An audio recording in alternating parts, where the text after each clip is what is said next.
ఈ అష్టసిద్ధుల గురించి ఒక్కసారి అసలు ఏంటి ఈ అష్టసిద్ధి నవనిధికే దాత? మనకి అష్టసిద్ధుల గురించి వద్దండి. ఎందుకంటే లోకంలో ఒక సాధన చేసిన వ్యక్తికి అష్టసిద్ధులు వస్తాయి. అణిమ, లగిమ, గరిమ, ఇషిత్వ, వసిత్వ, ప్రాకామ్య, ఈ సిద్ధులన్నీ అంటారు.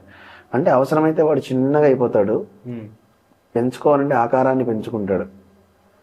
అణిమ, గరిమ అంటే నిజానికి దీన్ని నేను ఇంకోలా చెప్తూ ఉంటాను సహజంగా. అంటే అష్టసిద్ధులు ఆ రోజుల్లో అలాగ అవసరమైతే పెద్ద రూపాన్ని పొందడం, చిన్న రూపాన్ని పొందడం ఇలా ఉన్నాయి కదా.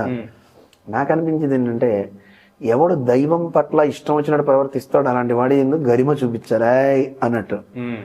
ఎవరు దైవ భక్తులు ఉంటారో వాడి ఎందుకు అణిగి ఉండాలి కదా. ఇవి ఒక సిద్ధులే కదండి. కానీ మన వాళ్ళు అలా ఉండట్ల. నీ మంచి మాటతో అందరినీ వశీకరణం చేసుకో. అందరూ నీ మాటతో నీకు దాసులు అవ్వాలి, నీ దగ్గరికి రావాలి. మాటతో దూరం చేసుకోకూడదు కదా కదండి. నిజానికి ఇప్పుడు మన వాళ్ళంతా ఏవో ఆ మంత్రం ఈ మంత్రం పట్టుకుని ఈ అష్టసిద్ధులు పొందేద్దామని చెప్పి ప్రయత్నించే వాళ్ళు ఉన్నారు. నిజానికి అవి చాలా ప్రమాదం కూడా. అలాంటి జపాదుల ద్వారా వాటి ద్వారా ఏవో పొందుదామని చేస్తే, అంటే మామూలుగా ఈ ప్రాణాయామాలు చేస్తూ కొన్ని రకాల యోగాలు ఉన్నాయి, అవి చేస్తే సిద్ధులు కలుగుతాయి కానీ బుద్ధులు పాడైపోతాయి. అందుకే వినాయకుడి దగ్గర ఇద్దరు ఉంటారు, సిద్ధి, బుద్ధి. సిద్ధి వచ్చిందా బుద్ధి పోతుంది, బుద్ధి ఉందా సిద్ధి కోరడు. సహజంగా బుద్ధున్న వ్యక్తి సిద్ధులు కావాలని కోరుకోడు. నాకెందుకు, నాకేమొక్కరు, దేవుడు ఉన్నాడు చాలు. అందుకే సిద్ధి ఉండాలి, బుద్ధి ఉండాలి. వినాయకుడి దగ్గర ఇద్దరు ఎందుకు పెట్టారంటే ఈ ఇద్దరు అవసరం రానైనా ఎవరికైనా, అంటే మనం కూడా సిద్ధిని బుద్ధిని రెండింటిని పెట్టుకోవాలి. సిద్ధి ఉన్నప్పుడు బుద్ధితో ఉంటే వాడు బాగుంటాడు.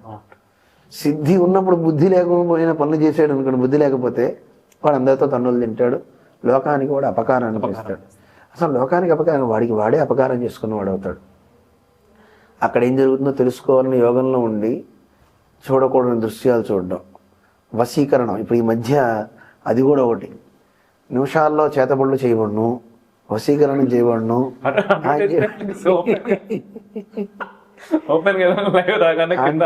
అలాగా ప్రకటిస్తున్నారు. అవి ఎందుకు అవసరమా అనిపిస్తుంది. అది దానివల్ల అంటే నిజానికి అవన్నీ కూడా దైవీ శక్తి ముందు చాలా చిన్నవండి. ఒక సూర్యుడు వస్తే, సూర్యుడి దాకా వద్దు, ఒక చిన్న కాంతి దీపం వెలిగిస్తే చీకటంతా పోతున్నప్పుడు దైవీ శక్తి అంటే ఒక సూర్యుడే వస్తే ఇంకా లోపల ఉన్న చీకట్లు కూడా పోతున్నాయి కదా, అన్ని గదుల్లో వాటిల్లో ఉన్న చీకట్లు కూడా పగటిపూట దీపమే మనం పెట్టుకోగలం. దైవీ శక్తి అంత గొప్పది.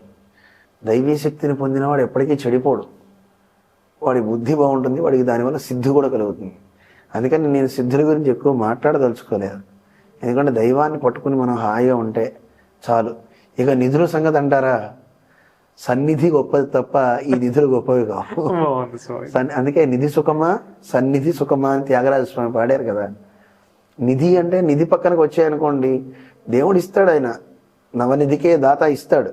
కానీ దాన్ని పరిరక్షించుకునే స్థితి మీ దగ్గర ఉందా? భార్యే శత్రువు అవ్వచ్చు, భర్తే శత్రువు అవ్వచ్చు, పిల్లలే శత్రువులు అవ్వచ్చు. డబ్బు కోసం పిల్లలే తల్లిదండ్రులని హతమార్చిన వాళ్ళు లేకపోలేదా? చూస్తున్నాం కదా మనం. అందుకని ఈ నిధులు మనకు వద్దు. అందుకే సన్నిధి గొప్పది అంటాడు ఆయన త్యాగరాజ స్వామి.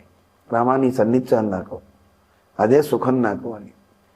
అక్కడికి ఉన్న శత్రువులు పోతారు, అక్కడ ఇక్కడ శత్రువులు పుడతారు. నిధుల దగ్గర శత్రువులు పుడుతున్నారు, సన్నిధి దగ్గర మిత్రులు అవుతున్నారు అందరూ.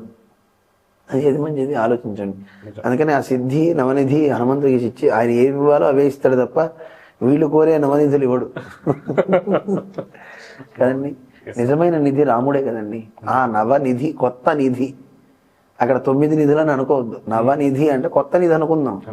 ఆ నవనిధి ఏమిటి అంటే శత్రువుని హతమార్చేది, శత్రువుని దరిచేరనివ్వండి, దైవాన్ని దగ్గరగా అందించేసి మనిషిని గొప్పగా తయారు చేస్తుంది. మిగతా నిధుల వల్ల భయం పుడుతుంది, నిద్ర పట్టదు. ఈ నిధి వల్ల వీడు ప్రశాంతంగా ఉంటాడు, నిద్రపోతాడు కదా. ఆ నిధి ఇస్తాడు హనుమంతుడు.